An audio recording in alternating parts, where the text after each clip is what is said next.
And now, it's time for DJ Rocky's Secret Files.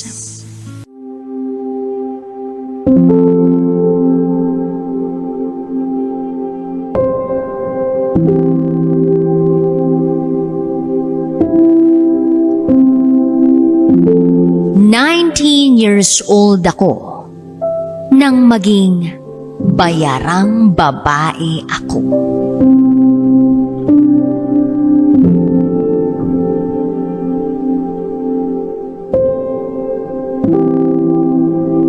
Hi DJ Rocky. Itago mo ko sa pangalang Stacy. At ito, ang aking secret file.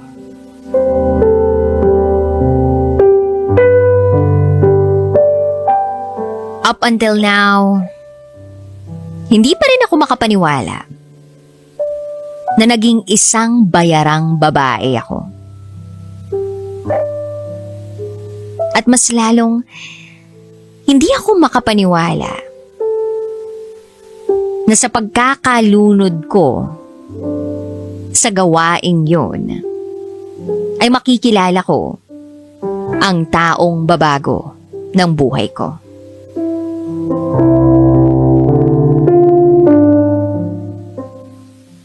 Years old ako nang magsimula akong maging bayaran. I was living a good life. Nung bata pa ako. Nakukuha ko yung gusto ko, kailangan ko, yung pinapangarap ko, halos lahat. Hanggang sa dumating yung araw nang kinatatakutan ko, nawalan kami ng pera. Dahil sa isang pinakamalaking pangyayari sa buhay ng pamilya namin. Pero sa susunod ko na yun ikukwento. Basta, binagsakan kami ng lupa at langit that time. The worst is, kinailangan kong huminto ng pag-aaral dahil hindi na kaya ng family ko na ma-afford ang tuition ko. Imagine, hundreds of thousands and just one sem. Sobrang bigat nun. Kaya kahit labag sa kalooban ko na huminto ng pag-aaral, tumigil ako.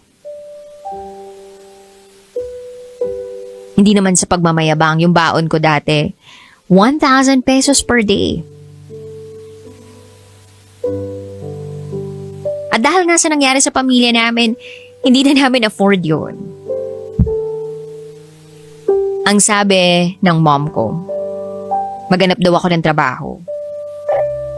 Para raw kahit papano, makatulong ako. Para na lang sa sarili ko. Para hindi na niya ako bigyan. Dahil nabaon ang pamilya namin sa utang. Napaisip ako noon. Paano naman ako magtatrabaho? Wala naman akong alam na trabaho. Alam ko kung paano gumawa ng gawaing bahay, pero yung magtrabaho sa isang kumpanya, parang hindi ko naman yata kaya yun. Parang hindi ko kaya na hindi ako ang may hawak ng oras ko. Lumipas ang 2 buwan, wala pa rin akong trabaho. Hiyang-hiya ako noon kay mom. Kasi alam ko namang marami siyang iniisip. Tapos dumagdag pa ako.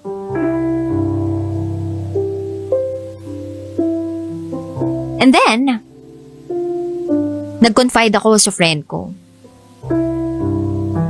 Nalaman niya yung problem ko. Etong friend na to, no judgment. That time, isa siyang walker. Ang suggestion niya sa akin? Try ko daw. Try ko daw maging walker because easy money ang trabahong yun. Hello, ako? Siyempre, ayaw ko. Pero kahit ayaw ko, parang kailangan kong gawin. Napaisip ako. Subukan ko kaya. I had no choice but to do it. Hindi ko inaakala na magiging ganun ako. Dati nasasabi ko na malaking kasalanan yun sa Panginoon. Nakakadiri kaya.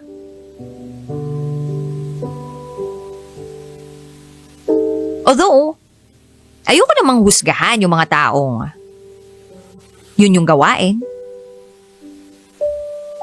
Kasi may kaibigan nga akong walker eh. Pero hindi ko sila maintindihan noon. Until I became one of them. Mas lumalim yung pag-intindi ko sa kanila. So nag-start na nga ako. I had multiple clients. May mga araw na wala. Minsan, may mga clients akong umaabot pa ng linggo. Kaya kapag sa isang araw maraming clients, ginagrab ko para may panggastos ako sa mga araw na walang clients. Hindi siya madali Pero kailangan ko magpanggap na okay lang ako, na masaya lang ako, na okay lang yung ginagawa ko,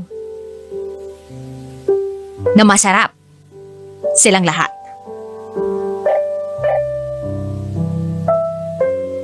But to be honest, nawawalang gana na yung katawan ko. But again, I had no choice. At nakakabaliw kapag walang client dahil wala akong panggastos.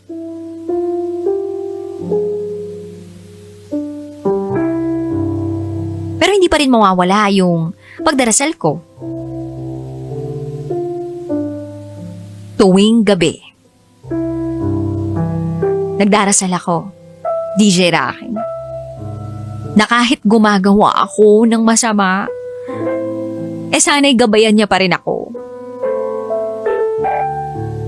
At mukhang di naman niya ako pinababayaan. Kasi lahat ng mga nagiging clients ko, mga mabubuti.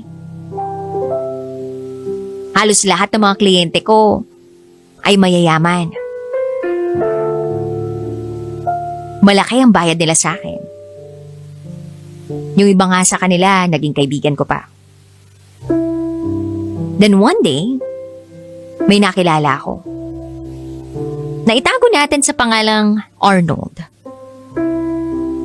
Kliyente ko siya.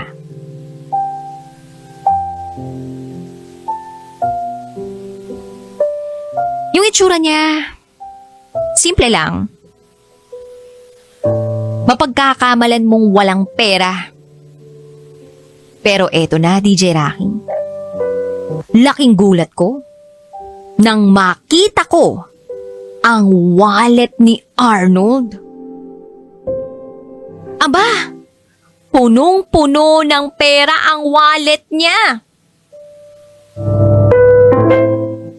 Naisip ko noon, tsatsagain ko to kasi mayaman. He became my regular client. At parang siya na lang ang gusto kong alam mo na. Hanggang sa hindi ko namamalayan, tanging siya na lang yung nakakaanuhan ko.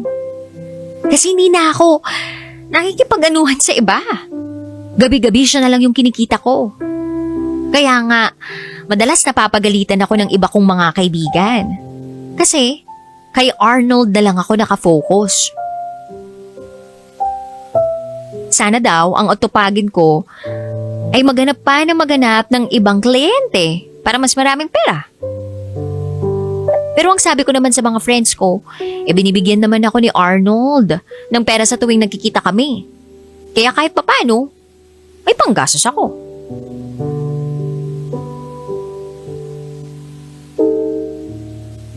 But yeah, DJ Rocky,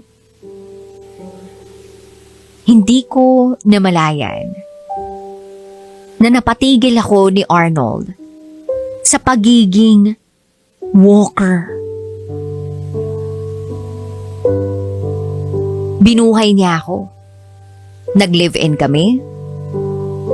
Kaya lang, hindi ako pwedeng lumabas. Strikto siya. Kasi pakaramdam niya kapag lalabas ako, makikipag-anuhan ako sa ibang lalaki. Well, naiintindihan ko naman siya. Kaya nga hindi na ako nagpupumilit na lumabas ng bahay. Hindi naman kasi siya nagkukulang sa akin. Lahat ibinibigay niya. Lahat ipinadadama niya sa akin. Pinapaligaya niya ako. At napakataba ng kanyang puso. Although, DJ Rocky, marami pa ring mga nagchat-chat sa akin na old clients. Of course, ang alam nila, nag-walk pa rin ako. Kaya itong si Arnold, kapag nakikita niya yung mga message, nagagalit siya. Kita naman din niya na hindi ko naman nire-replyan yung mga yun eh. Kaya lang, isang araw,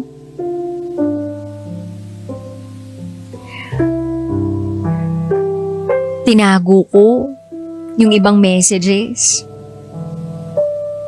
Pero tungkol naman kasi yun sa pamilya ko. Wala namang kinalaman yun sa pagiging walker ko. Nasampal niya ako. Hindi ako makapaniwala na kaya akong saktan ni Arnold. Sinabihan niya pa ako na malandi. Iyak ako ng iyak nun. Sabi ko sa kanya, alam mo kung saan mo ako pinulot, kaya dapat naiintindihan mo. I was so mad at him.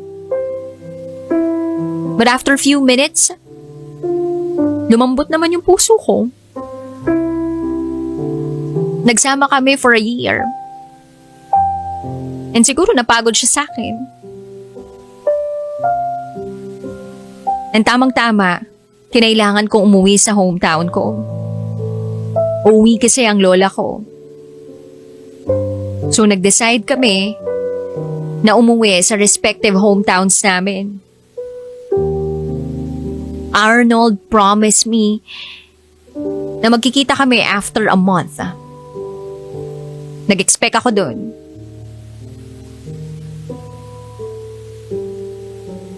Natuloy naman yun. Naging maayos naman. Masaya pa rin kaming nagsasama. Until one day, hinak ni Arnold ang ginagamit ko na account sa paghahanap ng mga kliyente. Nagalit siya sa hindi ko malamang dahilan. Hindi naman na-active yun. Problema ko talaga yung matinding selos niya and insecurity niya. Wala naman akong ginagawang masama. Hanggang sa hindi na kami nag-usap. Minsan naisip ko, mawalan na lang kaya ako ng buhay para puntahan niya ako. Or maybe, maging daan ang pag-share ko ng secret file ko sa radyo. Baka sakali lang mapanood niya to o marinig niya to. Malaman niya na nandito pa rin ako. Hoping and longing for his love. At At gusto ko lang sabihin sa'yo to, Arnold. I just want you to know that you deserve to be loved. Ikaw ang nagsilbing ilaw ko sa madilim kong buhay. Thank you for saving me from that kind of life. I will never forget you. I will cherish every single part of our memories. Minamahal pa rin kita kahit nasa malayo. At sana maramdaman mo yun araw-araw. At sa mga taong nakakapakinig nito, pray. Don't forget to pray. Ask for forgiveness. God will never abandon you. Kahit tayo'y makasalanan. At tayo'y makasalanan. Let's admit that. At huwag na huwag kang manghuhusga ng mga tao. Dahil hindi mo alam kung ano ang hugot nila o pinagdaraanan nila. Kaya sila nasa ganong sitwasyon.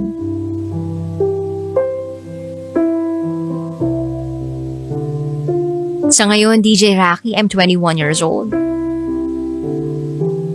Umokay na yung family life namin. Pero alam ko na may kulang pa rin sa puso ko. At yun ay si Arnold. Ang lalaking minahal ko ng totoo. Hanggang dito na lang po. Muli, ako si Stacy.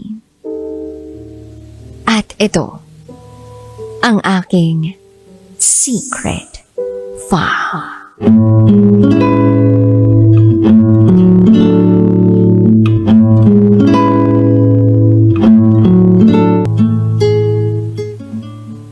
And now, it's time for DJ Rocky's Secret Files with Jello.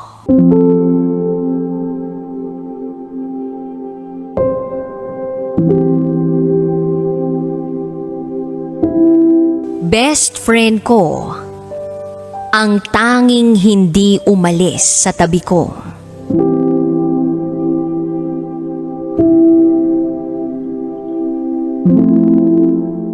Hi DJ Rocky at DJ Jello. Gusto ko lang ibahagi ang isang karanasan na may lihim sa buhay ko. Itago nyo na lang ako sa pangalang Zai. 30 years old. At ito, ang aking secret file. Lumaki ako sa magulong pamilya. Halos taon-taon, nagkakahiwalay sina mama at papa. Ang kuya ko, puro problema ang dala. Dahil madalas nagtatrabaho si mama sa catering, naiiwan ako sa lolo at tito ko. At sa mga panahong yun, pinagsasamantalahan ako ng sarili kong lolo at tito. Sinubukan kong magsumbong kay mama. Pero ang sabi lang niya ay, "Lumayo ka na lang, gulo lang yan. Kahihiyan yan sa pamilya natin." Masakit na yun ang mga salitang napakinggan ko mula sa sarili kong nanay. Pero kinailangan kong tumayo sa sarili kong mga paa. At sinubukan kong lumayo sa kanila. Pero ano bang laban ko? Sa barel at kutsilyo na itinututok sa akin sa tuwing gusto nilang may mangyari. Sarili kong ina, walang pakialam.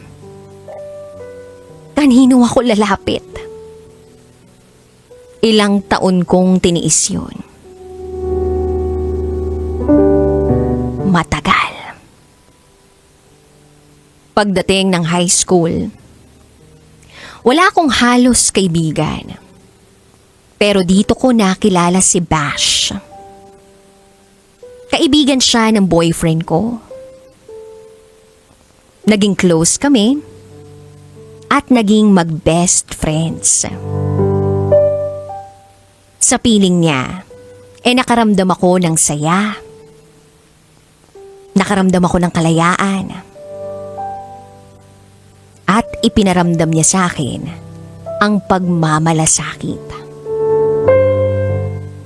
Hanggang sa nagkahiwalay kami ng boyfriend ko.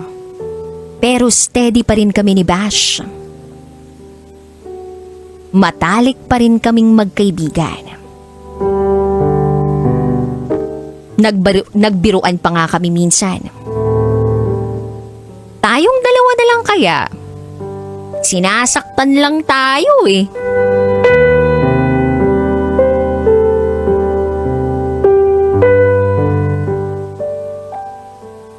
Biniro ko pa nga siya. Sana ako yung huling babaeng mamahalin mo. Pero ngumiti lang siya at niyakap ako. Tuloy-tuloy ang communication namin ni Bash.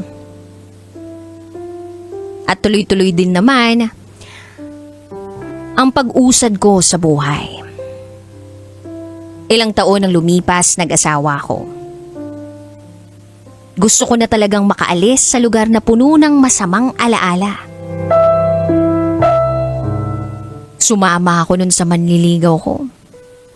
Nabuntis ako. At syempre, ginawa kong godparent si Bash. Kaya lang, hindi nagtagal. Nagkahiwalay rin kami ng asawa ko. Dahil nalulong sa droga ang asawa ko. Bukod pa rito, nananakit ang asawa ko. Kaya nung tumawag ako kay Bash, grabe na lang ang pagkaawa niya sa akin. At meron siyang ginawa na hindi ko naman hinihiling.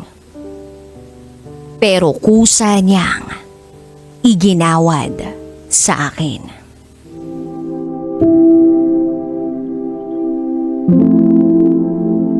Umalis siya sa trabaho at pinuntahan ako agad.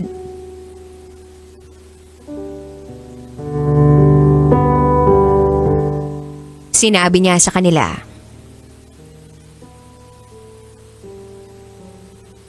na kailangan niya akong puntahan.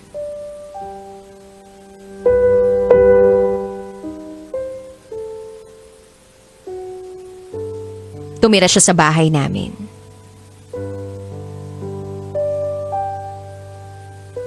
Niyakap niya ako.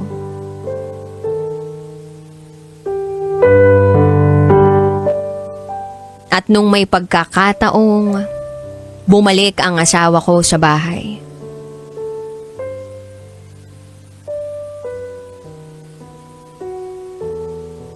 tinanggap ko ang asawa ko ng buong buo.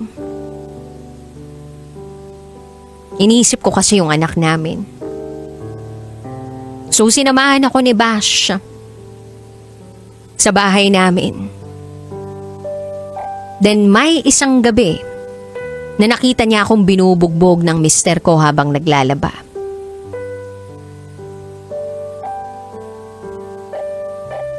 Pagkakita niya sa akin, iniharang niya yung sarili niya para siya mismo ang tumanggap ng mga suntok para sa akin. Lumipas pa ang mga araw. Hindi na umuuwi ang asawa ko sa bahay. Nabalitaan ko na sumama na siya sa ibang babae. Fast forward, sinikap kong magtrabaho para sa anak ko. Umuwi ako sa bahay ni mama. Nag-asawa uli ako, nagkaanak pa, pero hindi rin naging maayos. Hindi kami nagkasundo ng biyanan ko kaya pinili kong bumalik sa bahay ng mama ko. Kahit maraming nangyayari sa buhay ko, si Bash hindi nawala. Kapag stress ako, siyang nagpapasaya sa akin. Kapag umiiyak ako, pinapatahan niya ako. Kahit siya mismo, nakikiiyak rin. Nandyan siya sa lahat ng hirap. Pati konting ginhawa. Minsan nga kapag nagkakainuman kami,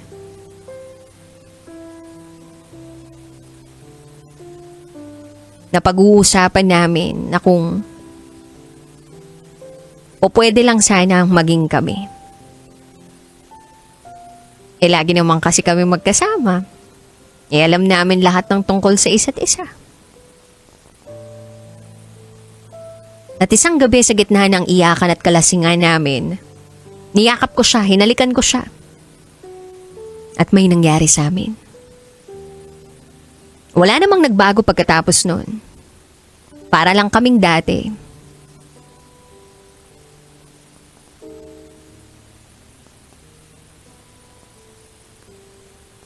At alam ko na mahal ko siya. Mahal ko siya pero may mga anak na ako.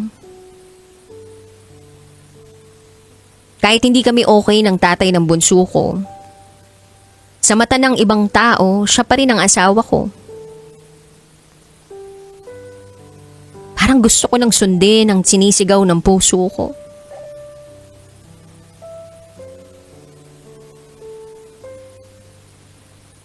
Ang ipaglaban si Bash.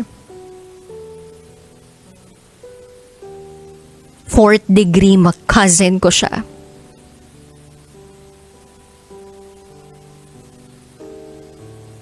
At ninang siya ng anak ko.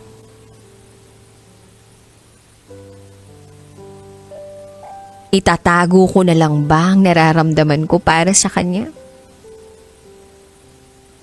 Ang taong hindi kailanman bumitaw sa akin?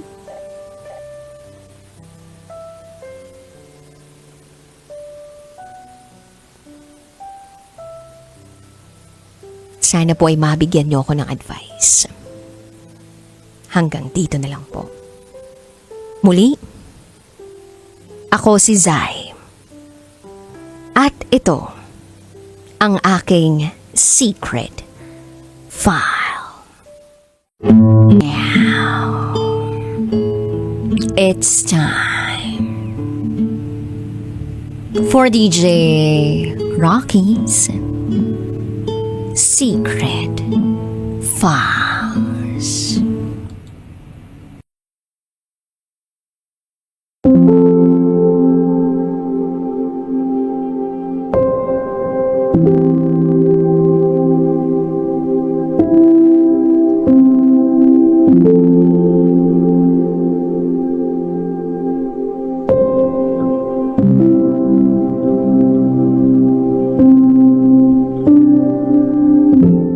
Ang hirap ng buhay sa Pinas.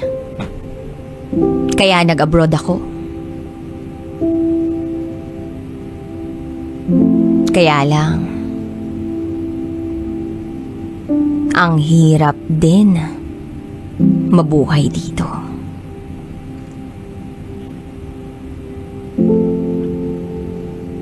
Hi DJ Rocky. Isa ako sa mga tagapakinig mo. Gusto ko lang na ibahagi ang kwento ko. Itago mo ko sa pangalang Meg. At ito, ang aking secret file.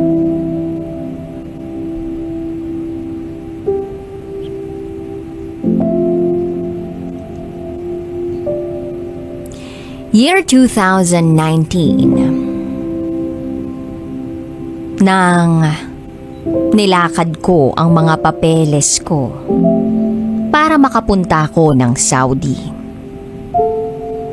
Oo. Nagdesisyon ako na maging OFW sa gitnang silangan. Nakakakaba at nakakatakot. Pero kailangang tibayan ng loob para sa anak at para sa pamilya ko.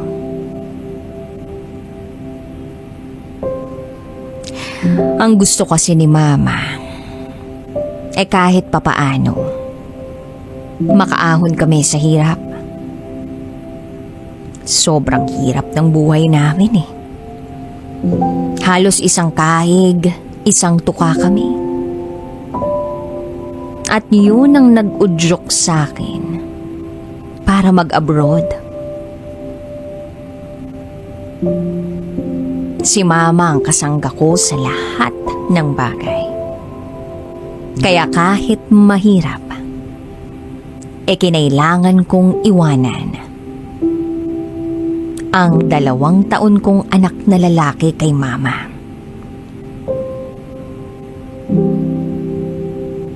That time, may mga nararamdaman na si Mama. Hindi lang namin siya maipatingin sa doktor dahil wala kaming pera. Ultimo pambili ng gamot, wala. May mga araw nga na tinitiis niya yung sakit ng katawan niya. To the point na umiiyak siya sa gabi. At sa tuwing naririnig ko ang pag-iyak ni Mama, tumatalikod na lang ako. Dahil umiiyak din ako. At dahil wala akong magawa. Masakit yun sa pakiramdam ko na wala akong magawa dahil wala akong pera.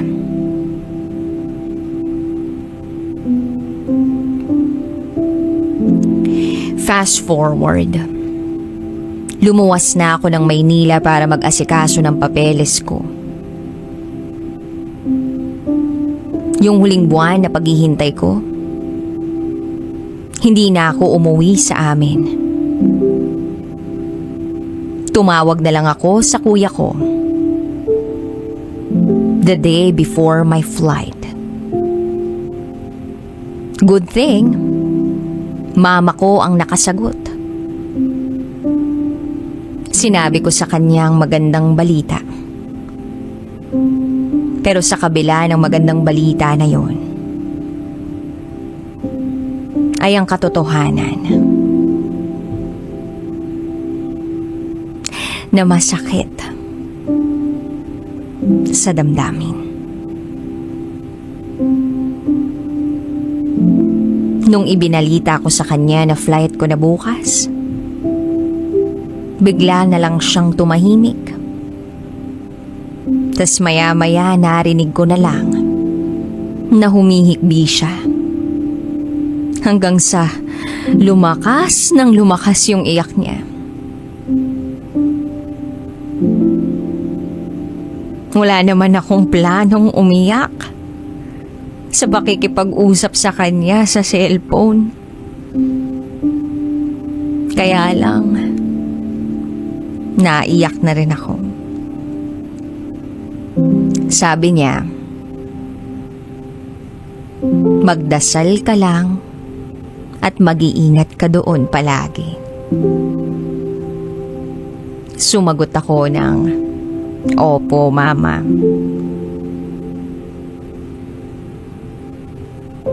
The next day, lumipad na ako paalis ng bansa. Yung pakiramdam ko noon, kahit papaano masaya. Excited. Nung araw na lumipad ako, walang mga luha ang tumulo mula sa aking mga mata. Dahil mas sabik ako na maiahon ang pamilya ko sa hirap. Nang makarating na ako ng Saudi, okay naman sa umpisa. Kaya lang habang tumatagal, nagkakaroon ako ng problema sa employer ko. Hanggang sa dumating sa punto na nagpabalik na ako sa agency ko dito sa Saudi dahil hindi ko na kinakaya ang ugali ng amo ko. Ilang linggo akong na-stuck sa agency. Walang internet. Kaya halos lahat ng mga naiwan ko sa Pilipinas, alam kong nag-aalala sa akin. I waited. God is really good. Dahil nahanapan ako ng bagong employer. At ito yung pinagsisilbihan ko hanggang ngayon. November 2019. Third birthday ng anak ko. May konting handa para sa anak ko. Nag-video call ako sa kuya ko. Kinausap ko yung anak ko. Pero hindi ko na nakakausap si mama. Dahil nasa loob ng bahay walang signal. Nasa labas ang kuya ko kaya malakas ang signal. Sabi ko nun kay kuya, kausapin ko si mama. Kaya lang, hindi kakayanin ng cellphone na pumasok sa bahay. Kasi mapuputol lang daw ang tawag namin. Kaya nag-okay na lang ako. Pero kung alam ko lang, na yung araw na yun ay yung huling araw na makakausap at makikita ko si mama. Kahit sa video call lang. Sana pinilit ko na. Para masabi ko na mahal ko siya.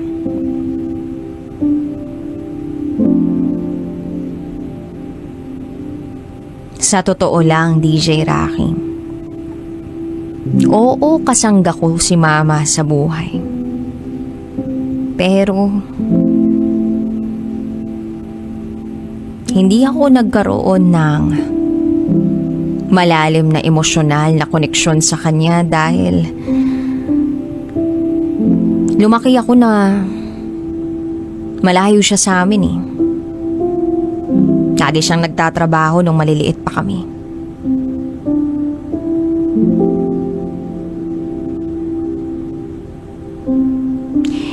So after ng video call, bandang 6 to 7 p.m. Saudi time, gumala kami ng amo kong babae. Namili siya ng mga gamit para sa akin. Nung nasa mall kami, pakiramdam ko noon, may mali. Para bang aligaga ako. Ang bilis-bilis ng tibok ng puso ko sa hindi ko maipaliwanag na dahilan. Nang biglang pumasok sa isip ko si mama. Napatanong pa ako sa sarili ko kung may nangyari kayang hindi maganda sa Pilipinas. Wala rin akong internet sa cellphone ko. Kaya kapag nasa bahay lang ako nakakapag-internet. Pagka-uwi namin ng bahay, wala naman akong natatanggap na mga mensahe.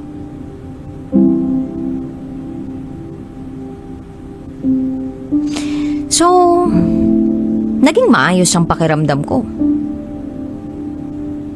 Dahilan para makatulog ako. Yung wifi sa phone ko, pinapatay ko kapag matutulog na. So pinatay ko. Kinabukasan, November 25, 2019 to be exact. Pagising ko, naligo ako. At pagkatapos kong maligo, saka ko lang binuksan ang cellphone ko.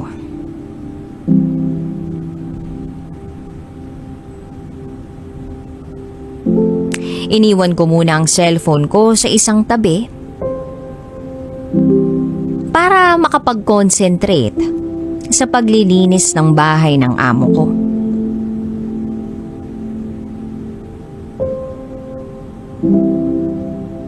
Napansin ko na hindi tumitigil ang pagtunog ng cellphone ko. Sunod-sunod ang tunog na naririnig ko. Umabot ng 5 minuto yun. Sige pa rin ako sa paglilinis. Nang hindi tumigil ang pagtunog after 5 minutes, doon na ako biglang kinabahan. Napatanong ako sa sarili ko, anong meron? Kaya ang ginawa ko, naglakad ako papunta sa kung saan man naroroon ang cellphone ko. Tsaka ako binuksan ang mga message. At dun ko nakita ang sandamakmak na mga mensaheng natanggap ko. Siguro'y umabot yun ng halos 100. Mga mensahe mula sa iba't ibang tao. Sa mga kaibigan ko, sa mga kabarangay ko,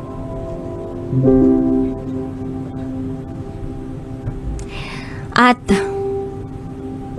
sa mga relatives ko.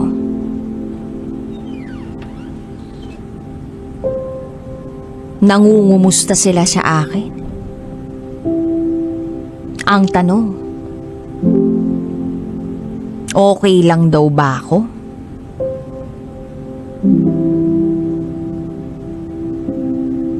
Nagdesisyon na akong buksan ang isang mensahe na galing sa pinsan ko.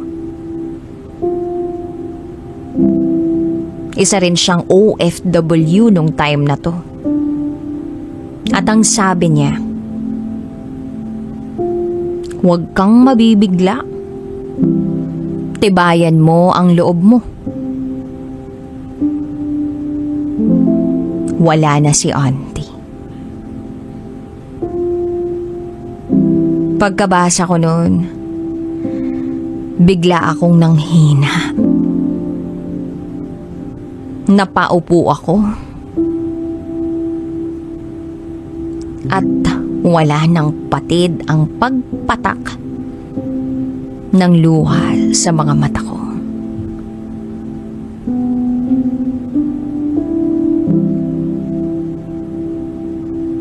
Iyak ako ng iyak.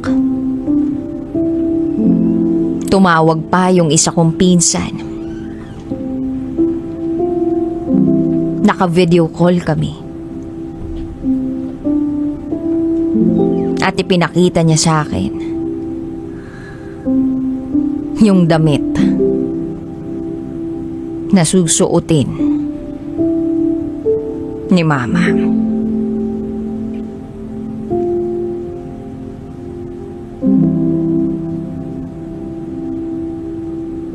If I'm not mistaken, maaga pa nun dito sa Saudi.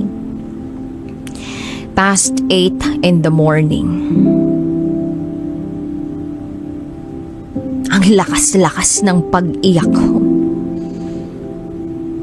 Yung tipong wala na akong pakialam kung marinig man ako ng amo ko.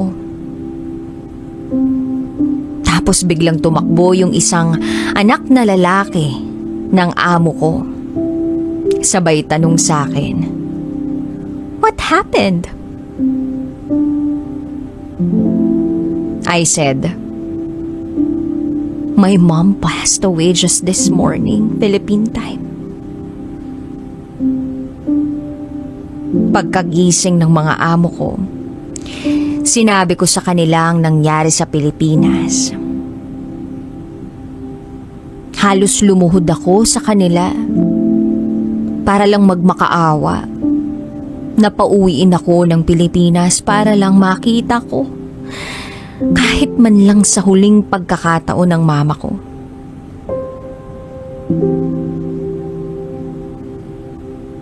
Pero sadyang mapanakit ang tadhana. Hindi lahat maiintindihan ka at hindi lahat kayang damayan ka. Kulang na lang lumuhod ako sa amo ko para lang maawa sila sa akin. Napauwiin ako ng Pilipinas. Kahit sa huling pagkakataon, masilayan ko man lang muli ang mama ko. Kaya lang hindi pumayag ang amo kong lalaki. Si Madam, okay sana. Papahayag sana dahil awang-awa siya sa akin. Pero kailangan parehas silang magdesisyon na pauwiin ako.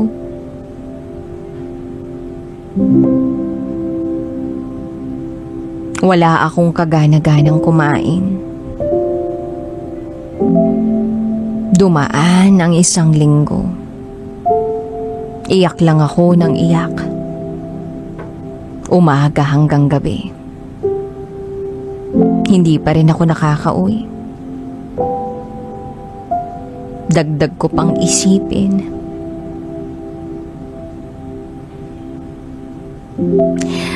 Ay, ang anak ko. Paano na? Habang binuburol si mama noon,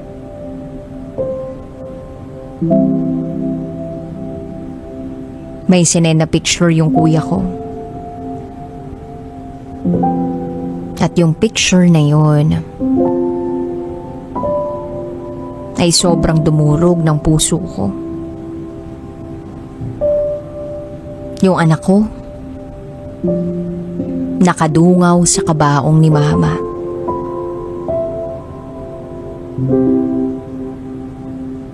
Hindi ako makauwi.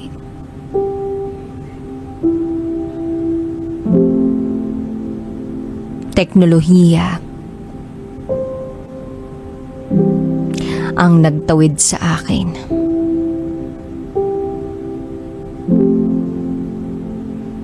Every time nagigising ako sa umaga, video call agad ako sa kuya ko. Sasabihin ko, patingin naman ako kay mama kasi miss ko na.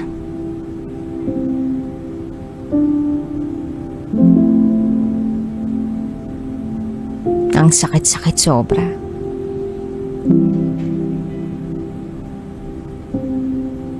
Wala akong magawa. Kasi nasa malayong lugar ako.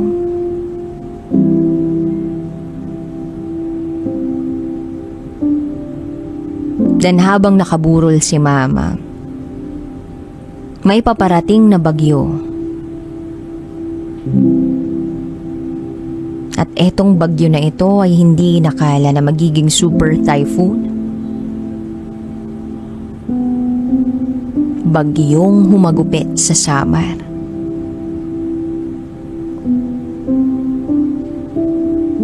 Inilipat daw nila si Mama sa bahay ng uncle ko dahil ang lakas na ng hangin at alon. Malapit po kasi kami sa dagat. Pag landfall ng bagyo, wala na. Hindi lang si Mama ang nawala. Yung bahay naman namin, simot lahat.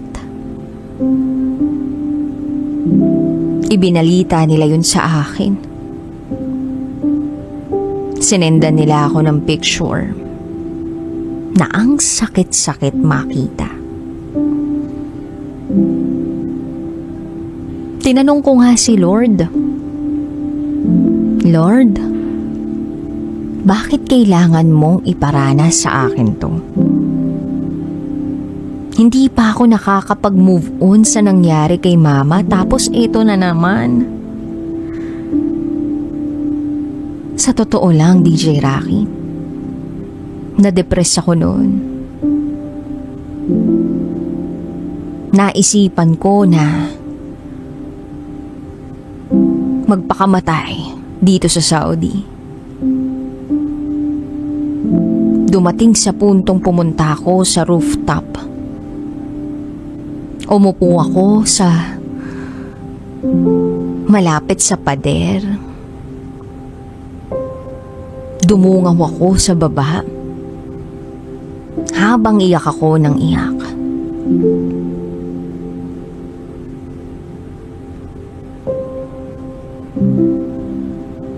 Kung saan-saan ako tumitingin. Nang biglang pagpikit ko, nag-flashback sa akin ang anak ko at ang mama ko. At doon na ako humagulgol.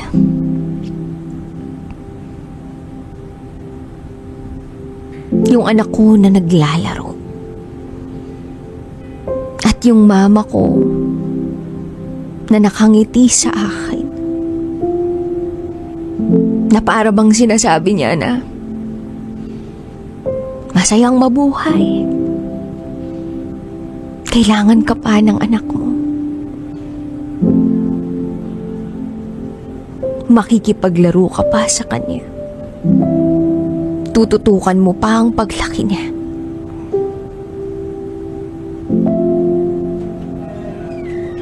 Kaya bumaba ako. At doon mas lalo pa akong napahagulgol.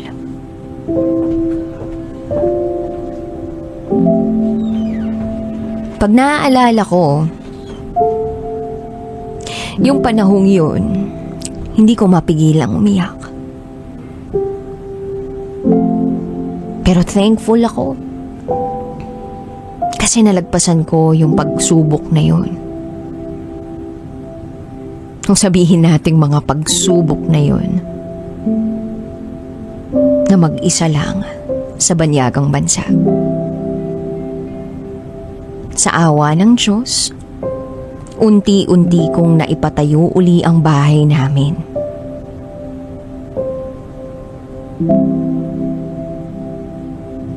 Yes, nagtatrabaho pa rin ako sa Saudi.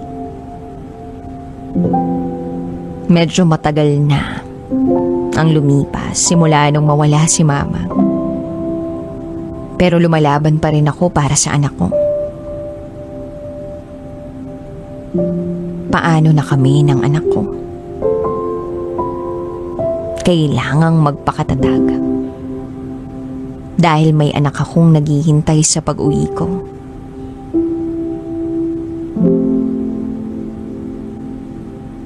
Kailangang lakasan ang dibdib at puso.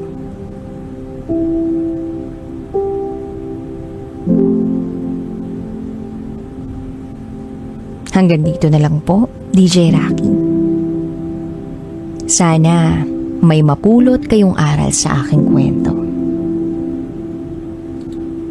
Muli, ako si Meg. At ito, ang aking secret file.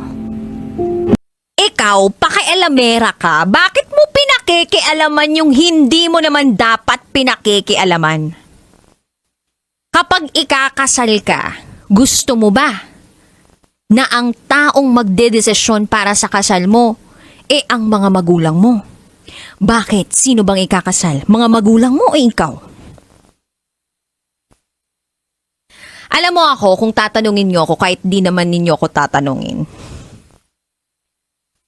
okay lang sa akin na pakialaman yung kasal ko. If and only if ang magbabayad ng buong kasal ko at yung honeymoon plus may pakimkim pa, yung taong nangingialam, okay lang ako dun. Kahit mga 5 million pesos, siguro solve na ako dun. Dito natin mapapatunayan na ang DJ Rocky Tera nyo pong lingkod ay isang malupit na mukhang pera. Charot lang with the rot. Pero syempre, diba, tatandaan mo kabisyon, dapat practical tayo ngayon. Sa pagkakataon na napakahirap kumita ng pera, dapat meron at meron ka talagang makukubra.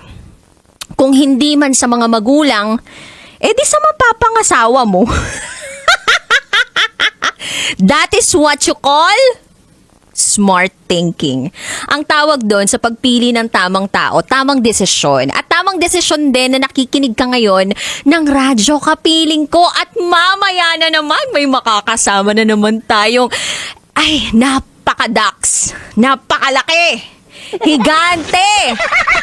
And by the way, concerned lang talaga siya sa'yo, kabisyo. So kung meron kang mga desisyon sa buhay na hindi masyadong okay, o sabihin na nating mali ka, sabihin na nating nakakasira ng buhay mo pero masarap.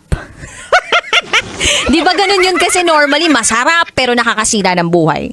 Siya, gusto niya nasa tama ka. Nasa tuwid kang daan. Kumbaga, gusto niya na tama yung desisyon mo, tamang tao yung mapili mo, and therefore I conclude, tamang tao siya para sa'yo na magsabi ng buong katotohanan kasi nga, eto TG, tago muna natin siya sa pangalan TG TG for tamang guidance. Hindi naman siya tigang. Hindi po siya ganun Feeling ko madami tong charot darot. So mamaya kasama natin siya para makapagbatuhan sa Secret Files at Top Secrets. Abangan niyo po yan si TG at abangan niyo siya. Siya po yung higanteng sinasabi namin dito sa Love Radio. But anyway, kabisyo, alam ko naman na habang hinihintay niyo si TG, hinihintay niyo din ang patikim ng DJ Rocky's Secret Files.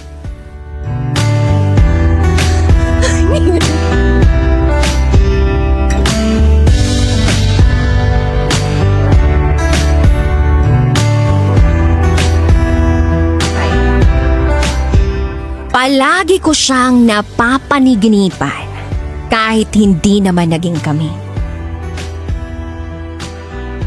Palaging napapanaginipan kahit hindi naging sila. Sa bagay yung iba talaga, kahit sa panaginip, binibisita Yung bang napupunta dun sa ibang lobe? Lobe? Alam mo yung lobe? Frontal lobe. Ano pa yung isang lobe? Iba yung lobe na alam ko Oh. May sinasabi dito si TG. TG, sabihin mo! TG talaga, oo. Bakit yun yung naisip mo? Hindi ko naisip yun. Iba, akin love radio Masyadong wholesome yung akin sa'yo. Lubricant? Ano yun? Di ba yun yung nilalagay sa ice? Ay, lubricant. May ganon. May ganon. Told ya. Anyway, abangan po natin yan sa aking pagbabalik, sa aming pagbabalik, kasama ang Basa Princess DJ Rocky Tera na sasamahan mamaya ni DG. Dito lang yan sa 90.7 Love Radio. Kailangan pa bang i-memorize yan? Basic! Up next is DJ Rocky's Secret Files. Sinira ng tatay ko ang pagkababae ko. Siya! May secret affair kami ng office mate ko. Hindi ko matigilan kasi sobrang galing niya sa... Rocky's Secret Files. Secret Files. It's the kind of bleep you never knew existed. Kunwari inosente, pero boy naman pala. Rocky's Secret Files. Secret Files. And now, it's time for DJ Rocky's Secret Files with Jello.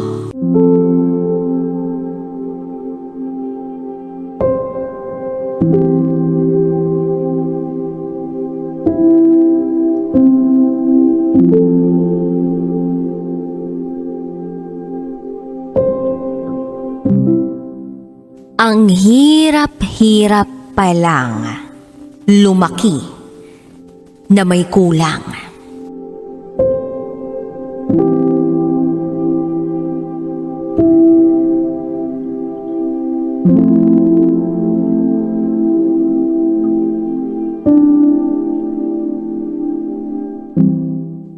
Hi DJ Rocky at DJ Jello. Matagal na akong nakikinig sa programa ninyo.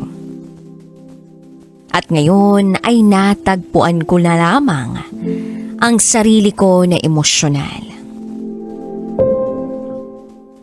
Baka sa pamamagitan ng pagbabahagi ko ng mensaheng ito sa taong matagal ko nang hinahanap-hanap o inaasam, mapagaan nito ang bigat ng nararamdaman ko. Itago niyo ako sa pangalang Jenica. At ito, ang aking secret file.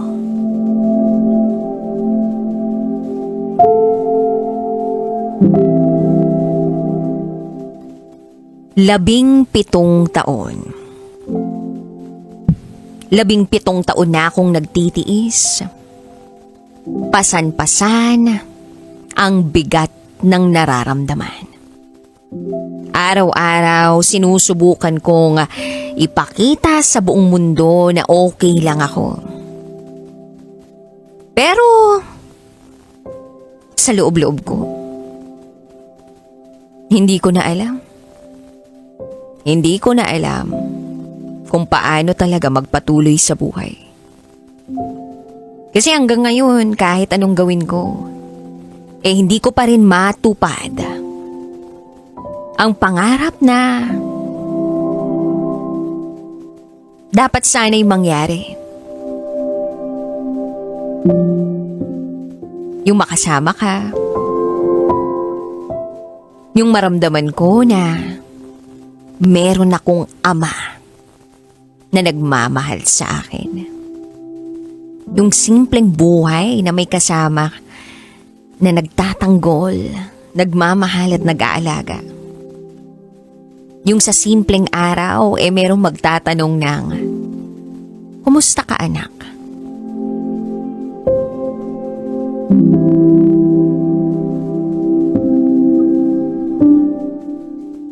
Si Mama,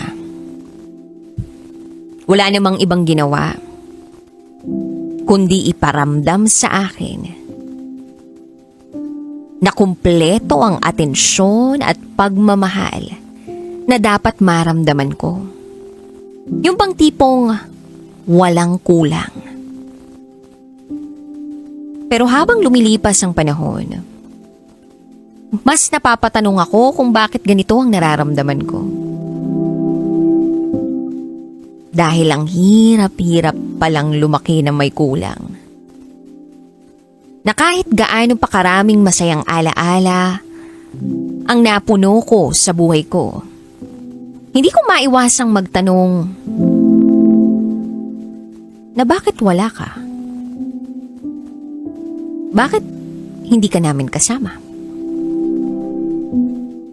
Yung mga gabing mag-isa lang ako sa kama, walang ibang mag-aalo, walang iba, kundi ang mga tanong na paulit-ulit na pumapasok sa isip ko. Ang bumibisita sa akin sa gabi. May mali ba sa akin? May ginawa ba akong kasalanan? Kung kaya't iniwan mo kami. Gusto ko lang naman maramdaman yung yakap ng isang ama. Yung marinig ko mula sa iyo na mahal mo ako, na proud ka sa akin.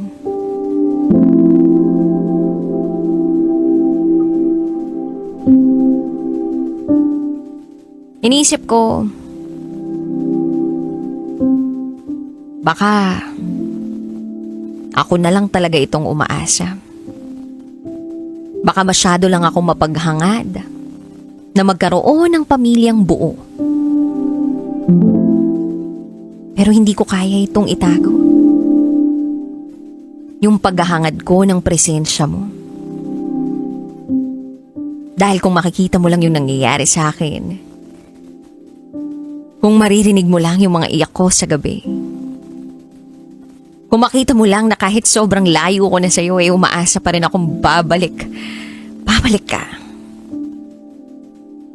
Hindi ko pa rin kayang mawala ka.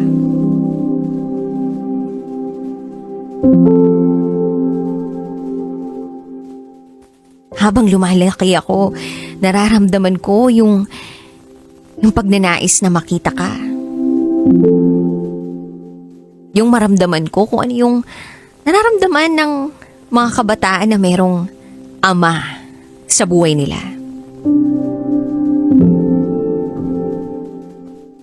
Hindi ko kasi kayang tanggapin na hindi mo ako kayang yakapin. Sa tuwing nakikita ko yung ibang pamilya na buo, hindi ko maiwasang magselos. Kasi gusto ko lang naman na maranasan yung maging magkasama tayo. Yung makapagbahagi tayo ng kwento. Yung makapagtawanan. Yung magyakapan.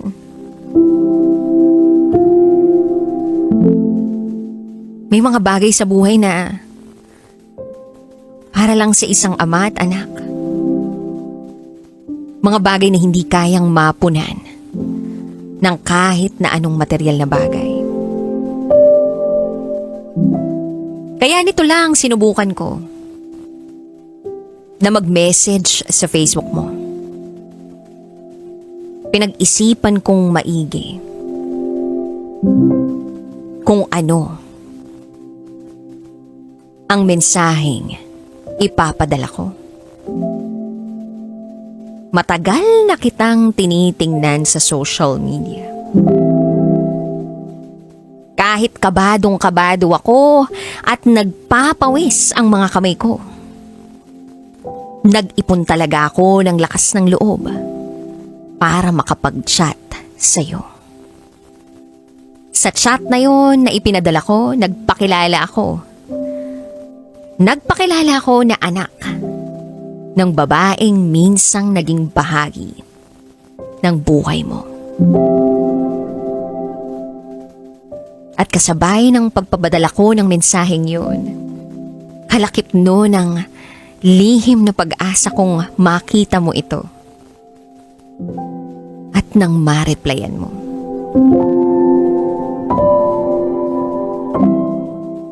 Pero eto na. Hindi ko inaasahan ang sumunod na ginawa mo. This person isn't available right now. Yan ang nakalagay. Pagtingin ko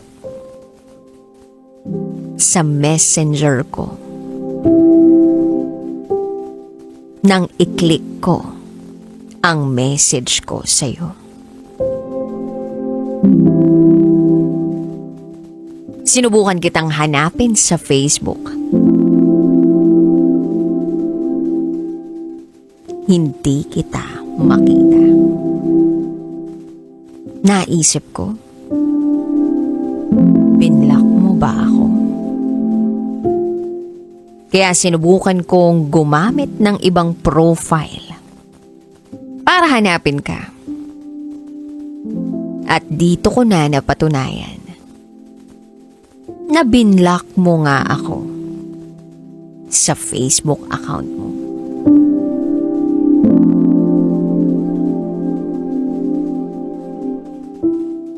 Ang tanging pangarap ko lang naman ay maramdaman na may tatay akong tunay na nagmamahal sa akin. Yung hanggang sa huling sandali ng buhay ko,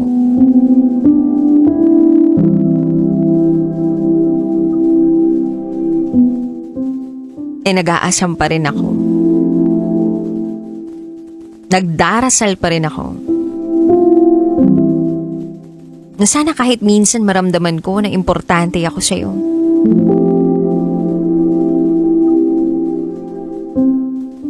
Pero ito ako ngayon, dala-dala ang kalungkutan. Ako ang nagdurusa, ako ang nasasaktan.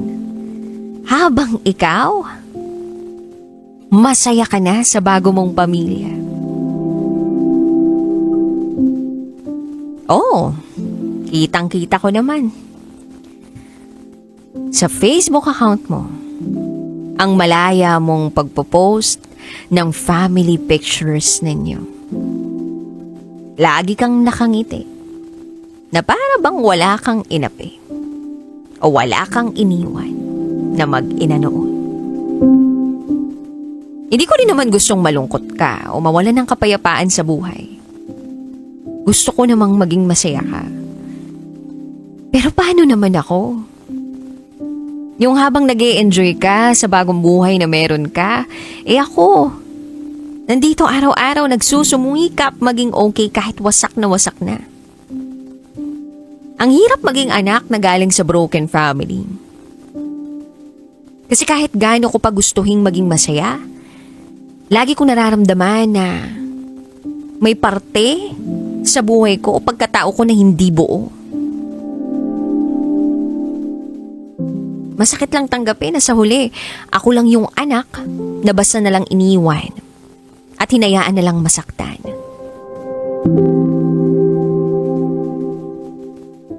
Naisip ko nga paano yung mga panahong umiiyak ako sa gabi, walang ibang nagko-comfort sa akin. Yung mga sandaling sobrang nanghihina ako pero pinipilit kong maging matatag at maging malakas, ngumiti para lang magmukhang okay. Kailan mo ba maiintindihan na hindi ko naman kailangan ng malaking bagay mula sa'yo?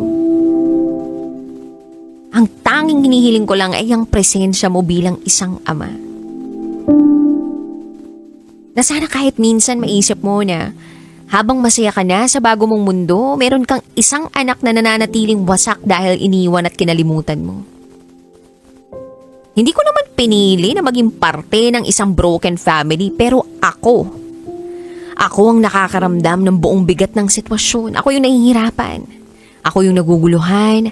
Ako yung araw-araw na nagtatanong kung kulang ba ako kaya mo kami iniwan. At ako yung nasasaktan habang pinipilit maunawaan kung bakit kailangang mangyari to. Ang unfair kasi ikaw ang gumawa ng desisyon. Pero ako yung nagdadala ng consequence hanggang ngayon. Sana lang kahit minsan maisip mo ko.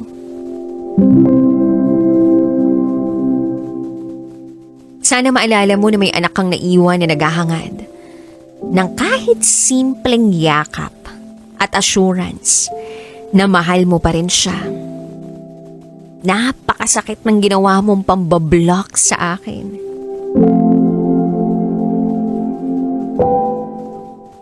At dito ko nga na-realize na baka wala talagang lugar para sa akin sa buhay mo. Masakit tanggapin pero siguro kailangan ko na ring matutong tanggapin. Kahit ang hirap, kahit ang bigat. I've been suffering for so many years, carrying all the pain and the questions in my heart. Yung ako nandito pa rin trying to survive all the bruises you've left habang ikaw masaya na sa bago mong pamilya. Enjoying a life that no longer includes me.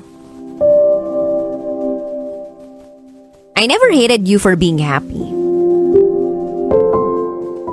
Never. Pero I'm so disappointed.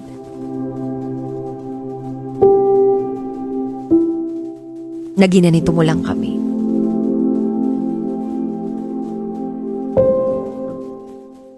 Hindi ko hinihingi na iwan mo ang bago mong pamilya. Sana maalala mo lang na may anak kang patuloy na lumalaban sa buhay. Kahit punong-puno na siya ng sugat at lungkot. I kept telling myself to stop hoping. But my heart always ends up dreaming of that one thing I've been wanting ever since I was a child. Yung sana balang araw mabuo pa rin yung pinapangarap kong pamilya. Yung mabuo pa rin tayong pamilya. But maybe that is something that will only happen in my dreams. Oo. Mabubuo siguro tayo pero sa panaginip ko na lang. Hindi na ito magiging katotohanan. Na kahit gaano ko pa ipagdasal ang kahilingan kong ito, mananatili lang itong isang panaginip.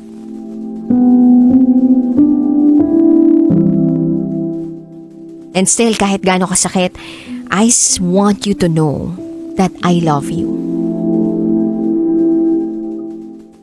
Mag-iingat ka palagi pa. And I'm so sorry if hanggang ngayon umaasa pa rin ako sa isang bagay na baka hindi na mangyari.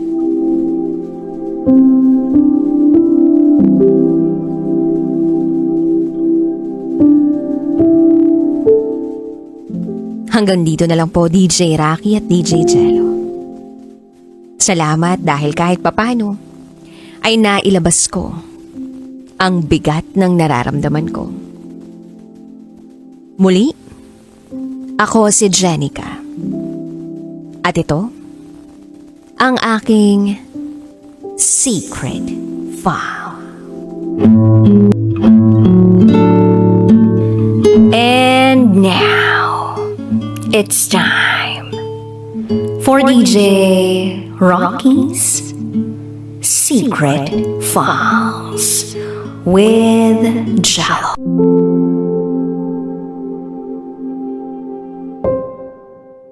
Ayoko sa isang situationship dahil pang long-term relationship ako.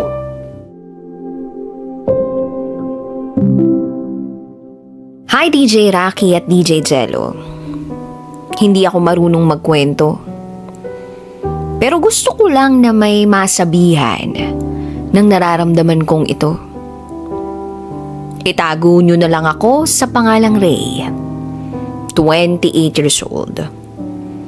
At ito ang aking secret file. Minsan sa buhay ko, may lalaking nanligaw sa akin. Itago na lang natin siya sa pangalang Vern. Nagkakilala kami sa trabaho. Warehouse staff ako. At siya naman ay office staff.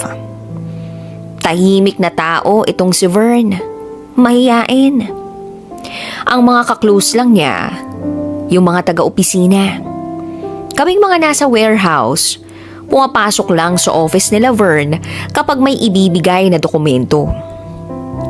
Isang gabi sa shift namin, pagpasok ko ng office para ibigay yung mga pinabibigay na dokumento, inabutan kong inaasar si Vern ng mga kasama niya roon. Kasi naman pala itong si Vern, may gusto sa akin.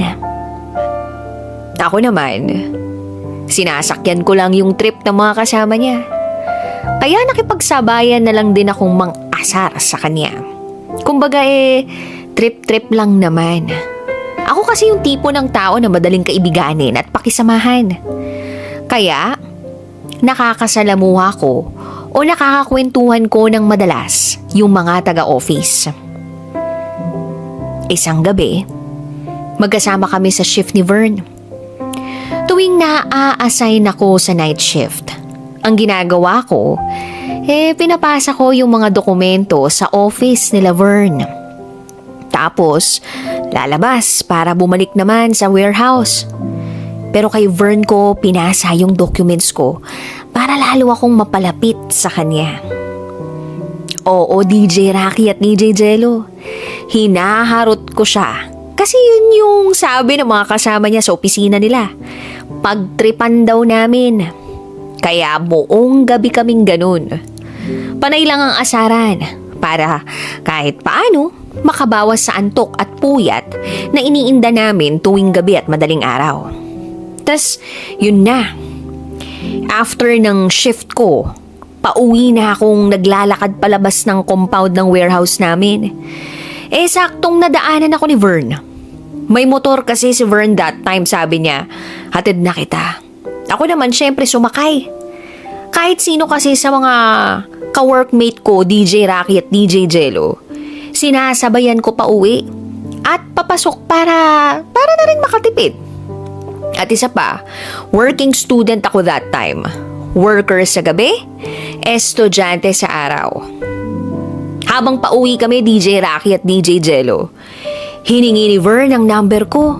Sabi niya, hingin ko number mo rin para sabay na tayo pumasok bukas. Total, magkaparehas naman tayo ng shift. Ako naman, binigay ko na lang din yung number ko sa kanya. Naisip ko rin kasi makakatipid ako kung ihahatid sundo niya ako. And at the same time, mababawasan rin ang pagod ko sa paglalakad at pagko-commute papasok sa trabaho. At yun na nga ang nangyari, DJ Rocky at DJ Jello. Hatid sundo na niya ako ng 2 linggo. Magka-shift kami. Ako kasi laging panggabi lang ang pwede kong shift kasi nga nag-aaral pa ako. Hanggang sa umabot na kami sa punto na nanliligaw na siya sa akin. Pumupunta na rin siya sa bahay namin at ganun din ako sa kanila. Lumalabas na kami para kumain, gumala, mag-rides, kahit malapitan lang para makapagkwentuhan. Lalo na pag magka-shift kami.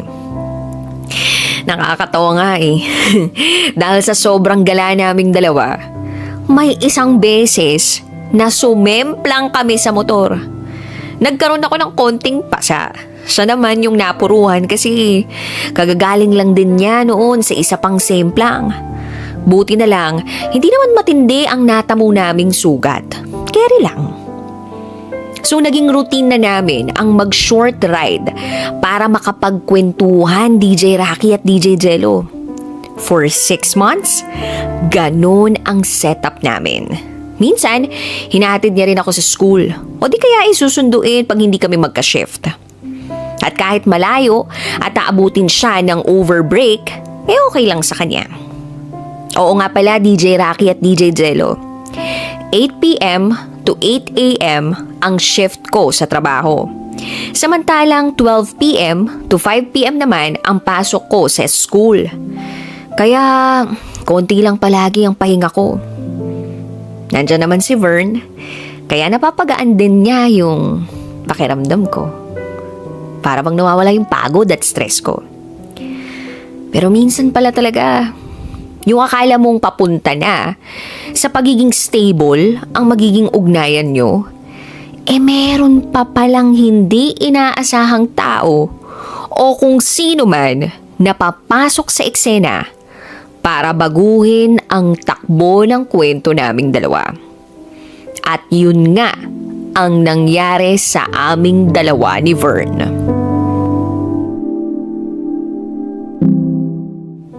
August 2017, may isang workmate ako na nagparamdam sa akin.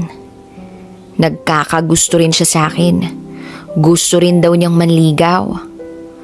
Nang malaman ko yun, siyempre, sinabihan ko si Vern. Ang sagot lang niya sa akin ay, okay lang naman. Hindi pa naman tayo. Sa totoo lang, DJ Rocky at DJ Jello, hindi ko yun inaasahan kasi alam kong mahal niya ako. Ramdam ko na mahal niya ako. Kaya sabi ko sa kanya, lagyan na kaya natin ng label itong kung anong meron tayo kasi mahal na kita eh.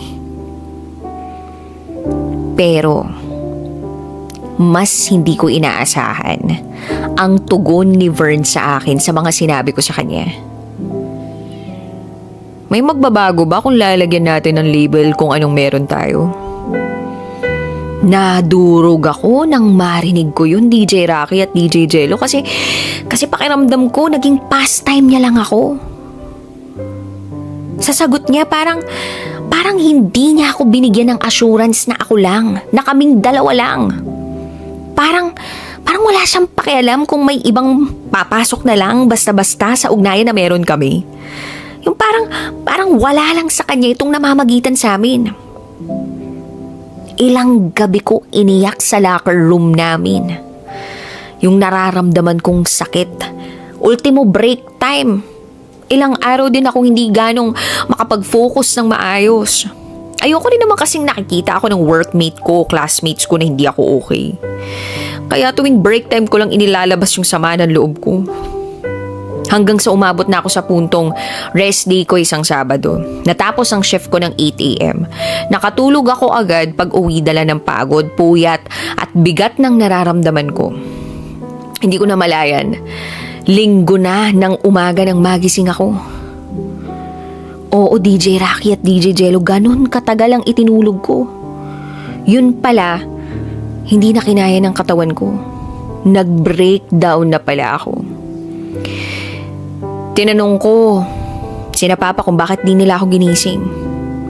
Ang sabi lang nila, ginigising ka namin para kumain, babangon ka tas sasabihin mo mamaya na lang ako kakain. Tas hihiga ka uli, lilipas na naman ang ilang oras, gigisingin ka namin, yun lang din ang sasabihin mo. Kaya hindi ka na namin ginising. Baka sobrang pagod mo na. Awang-awa ako sa sarili ko noon. Kasi hindi ako yun eh. Hindi ako ganun. Hindi ako yung tipo ng taong magpapadala sa bigat ng nararamdaman. Kumawala nga ako sa long-term partner ko eh. Na sinasaktan ako. Dito pa kaya sa nanliligaw pa lang. Kaya mula noon, nag-uusap na lang kami at nagkikita sa trabaho. Pero hindi na tulad ng dati yung nararamdaman ko para sa kanya. Nanliligaw pa rin siya pero sabi ko ayoko na lang. Bakit ako magsisettle sa isang situationship lang, di ba? Pang long time relationship ako. Fast forward September 2017, sinagot ko na yung kawork ko na gusto ring manligaw sa akin. Oo, DJ Rocky at DJ Jello. 2 months lang naligawan, naging kami na. Pinaramdam niya kasi sa akin na walang kulang sa akin. Na wala nang hihigit pa sa akin para sa kanya. At hanggang ngayon, kami pa rin. At oo, siya na ang asawa ko ngayon. Masaya naman kami sa totoo lang. Kamakailan lang, nakita kong may post sa Facebook itong si Vern at may kasama na siyang babae. Medyo nakaramdam ako ng kirot mula sa puso ko. Although masaya ako para sa kanya, na nahanap na niya yung taong para talaga sa kanya. At para sa puso ko namang may kirot pa rin na naramdaman. Alam ko naman na kirot lang ito ng what ifs ko sa kanya. Mga what ifs na dapat ko nang limutin at iwan na sa nakaraan. Kaya para sa'yo, Vern, kung naririnig mo man ito, sana malaman mong masayang-masaya ako para sa'yo. Yun lang. Maraming salamat DJ Rocky at DJ Jello. Hanggang dito na lang. Muli, ako si Ray.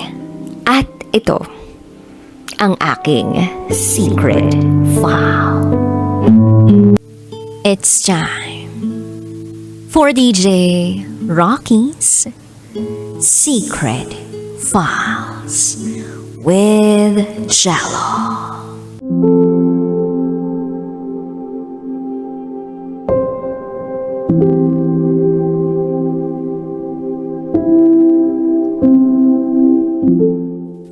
Binaboy ako ng tsuhin ko sa edad na 6 years old.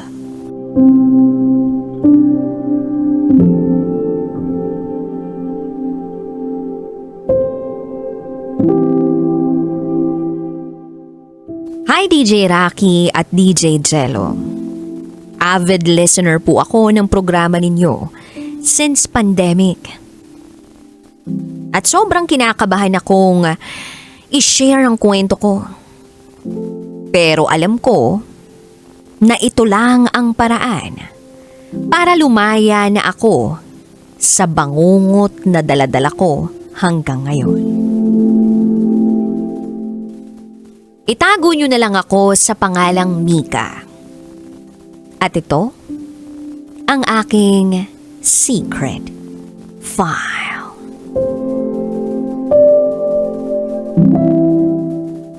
Ako ang eldest sa pamilya namin. Ako ang unang naging apo, pamangkin, anak, at pinsan sa amin. Kaya malaki ang panghihinayang nila. Kasi, babae ako. Oo, dahil babae ako. Dalawa kaming magkapatid, lalaki ang bunso kong kapatid. Noong 6 years old ako, naghiwalay ang nanay at tatay ko. Dati, nangingibang bansa ang nanay ko para doon magtrabaho. Pero noong minsang umuwi siya, nahuli niya na nambababae ang tatay ko. Noon, nasa poder pa kami ng tatay ko nung maghiwalay sila. Kaya kinuha kami ng lola at lola ko sa poder ng tatay ko. Tumigil din ako mag-aral ng 1 taon dahil nagkaroon ako ng malubhang sakit. Na nagsimula habang nasa poder pa ako ng tatay ko. Laking probinsya ako, DJ Rocky at DJ Jello. Kaya simple at tahimik lang ang pamumuhay namin. Pero kahit sabihin nating simple at tahimik lang o mapayapa, meron akong iniindang hirap. Oo, struggling ako sa buhay ko simula noon pa. Dahil ako na ang tumatayong ina at ama para sa bunso kong kapatid. Hindi na kasi noon umuwi ang tatay ko. Doon na siya palagi sa babae niya. Kaya ayun, lumakad kaming magkapatid na napabayaan ng tatay namin. Akala ko naman, kapag nakaalis na kami ng probinsya at nagpunta sa syudad, gaganda na ang takbo ng buhay namin. Pero hindi pa pala. Kasi nung time na lumuwas na kami sa syudad, doon pa lang pala magsisimula ang bangungot ng buhay ko.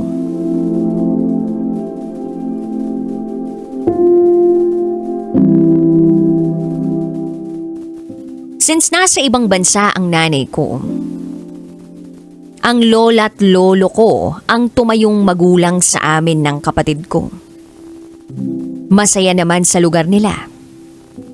Dahil napapaligiran kami ng mga kamag-anak at mga pinsan namin. Yun nga lang, DJ Rocky at DJ Jello.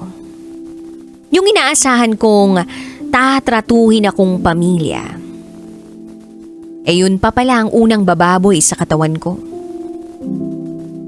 6 years old pa lang ako. 2 lalaki na ang nakagalaw sa akin. Oo. Pinagpiestahan ng mga lalaki ang katawan ko sa murang edad pa lang. Ang masaklap dito, sila ay mga tiyuhin ko. Pinsan sila ng nanay ko. Pag umaalis ang lola ko para magtrabaho, iniiwan niya kami ng kapatid ko sa tiyuhin namin. Noong umpisa, kalaro ang tingin ko sa kanila. Kasi binibigyan nila kami ng pagkain, laruan at iba pa. Pero ginagawa lang pala nila yun para makuha ang loob ko. Bata pa ako noon at wala akong alam sa mga nangyayari sa paligid ko. Wala pa akong idea kung ano nga ba talaga ang tama at mali, kung alin ang papwede at bawal. At kung hanggang saan ang pwedeng gawin ng isang taong pinagkakatiwalaan mo. Dahil nga pamilya mo, kamag-anak mo, kadugo mo. DJ Rocky at DJ Jello.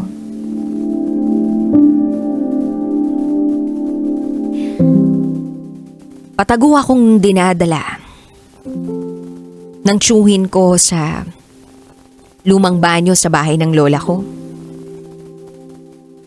Patatayuin niya ako sa harap niya at pahuhubarin ng damit.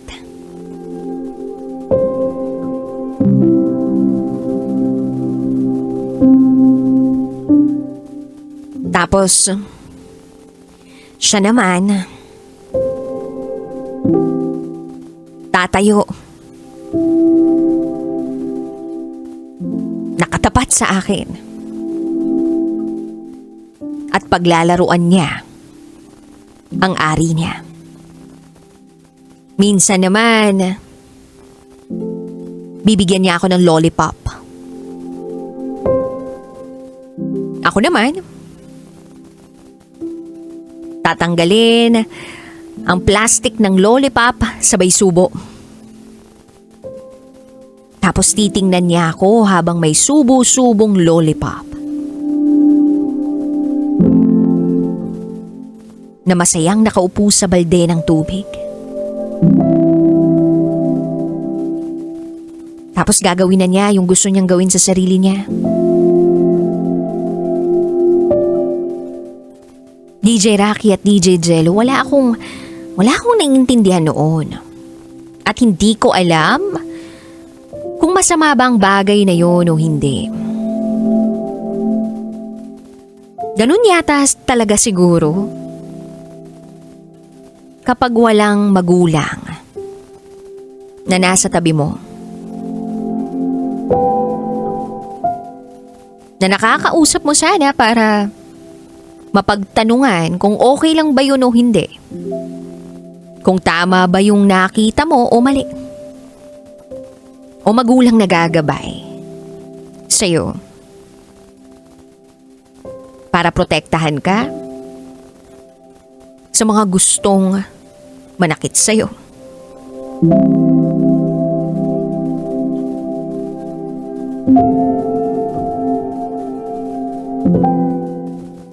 Nagpatuloy na ganun ang nararanasan ko. At akala ko hanggang dun lang yun.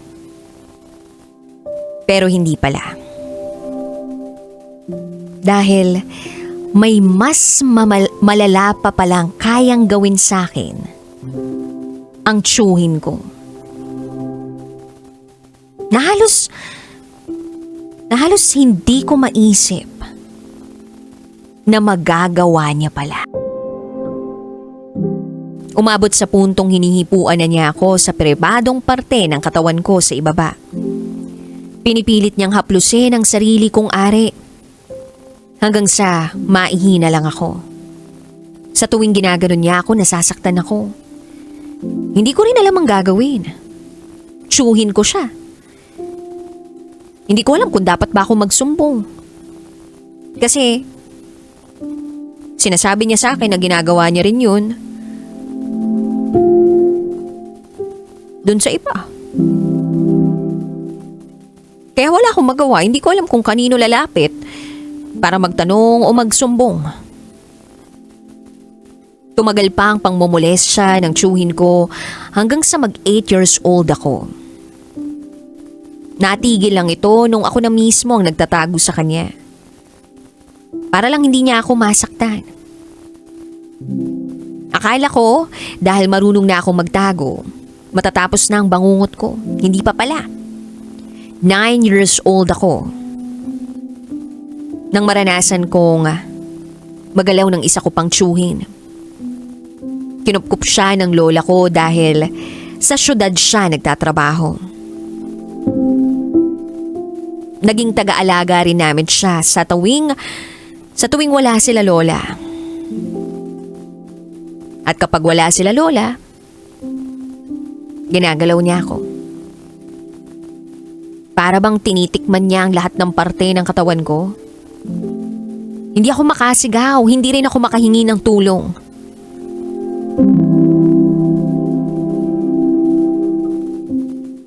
Alam kong may mali. Kaya ang tanging nagagawa ko na lang ay umiyak o lumuha. Tanging iyak at impit na daing na lang ang nagagawa ko.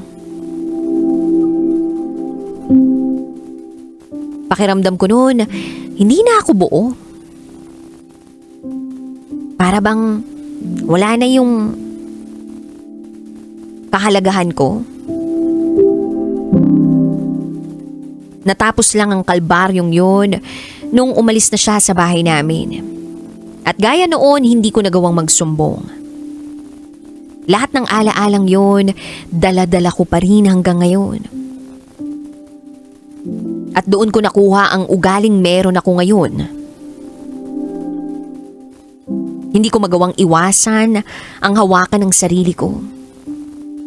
May kung anong iniwan sa akin ng dalawang lalaking yun na hindi ko maiwasan. Sa bawat pagtatapos ng gawain ko, dadagsa na lang ang mga luha. Mga luha na nagmumula sa pandidiri dahil sa gawain ko. Sa ngayon, nasa hustong gulang na ako. At pinipilit ko pa rin kalimutan ang lahat ng mga nangyari. Sa bawat alaala ng karanasan ko, nakaakibat ang sakit. Nandun yung pagkamuhi sa mga umabuso sa akin. Nandun yung pakiramdam ng karumihan.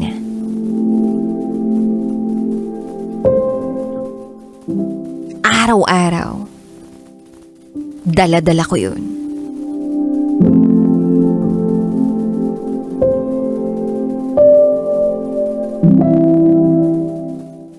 Sinusubukan ko na ayusin ang sarili ko. Sinusubukan ko magbago. Dahil alam ko naman na kaya kong baguhin yung takbo ng buhay ko kung sisimulan ko lang sa sarili ko. Pero sana dumating na yung araw na wala na akong daladalang pagkamuhi o pandidiri sa sarili ko. Kasi pakiramdam ko ang dumi-dumi ko. Sana dumating na yung panahon na magamot na yung mga sugat na iniwan sa akin ng mga tiyuhin ko. At sana wala na ring ibang makaranas ng kagaya ng mga dinanas ko. Wag na sanang dumating ang araw na may mga kagaya pa nilang mahilig gumawa ng mali. Pero nakakatakas pa rin sa mata ng batas para mamuhay ng malaya. Bahala na ang Diyos sa kanila.